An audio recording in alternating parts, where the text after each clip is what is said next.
Hello everyone, আমি WB Latif. আজকে আপনাদের সামনে একটা ভিডিও নিয়ে এলাম খান স্যারকে নিয়ে। খান স্যার নিজেকে খুব চালাক ভেবেছিল, নিজেকে চালাক মনে করত।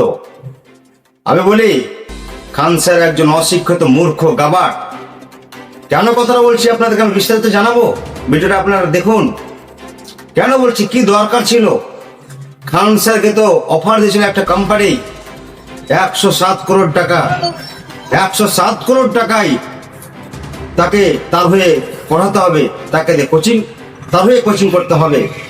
সেক্ষেত্রে কিন্তু তিনি ইগনোর করেছিলেন, অ্যাকসেপ্ট করেননি সেই অফারটাকে। 107 করোড় টাকা আপনি তো অনায়াসে সেটা নিয়ে দিব্যি আপনার জীবন চলে যেত, দৈনন্দিন কাজকর্ম সব ওদের থেকে হয়ে যেত। কি দরকার ছিল এরকম একটা রিস্ক উঠা? কি দরকার ছিল আপনার যে দেশের বাচ্চাদেরকে ভালোভাবে শিক্ষা দেওয়ার, গরিব বাচ্চাদেরকে শিক্ষা দেওয়ার, কম পয়সাতে শিক্ষা দেওয়ার কি দরকার ছিল? কত নিজেকে বড় ভাবছেন? কে কি করলো না করলো সেটা কি দায়িত্ব নিয়ে বসে আছেন? আপনি কি দেশের সরকার না কি? এটাই আপনার বড় ভুল।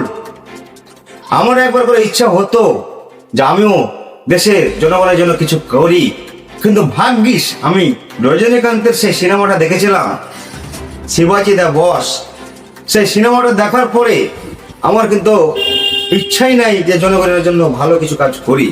আমি আপনাদেরকে দেখাবো সেই সিনটা, দ্য শিবাজি বসে, শিবাজি দ্য বস সিনেমার যে সিনটা আমি আপনাদের দেখাবো, আপনারা দেখুন।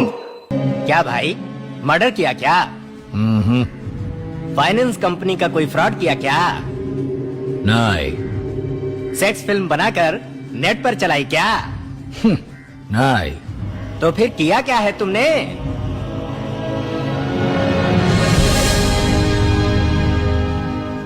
देश का भला किया। तब तो भैया जेल होनी ही थी। দেখলেন এই সিনেমাটাই কি বলছে, যে লোকের ভালো করেছিলাম বলে আজকে আমাকে জেল খাটতে হচ্ছে।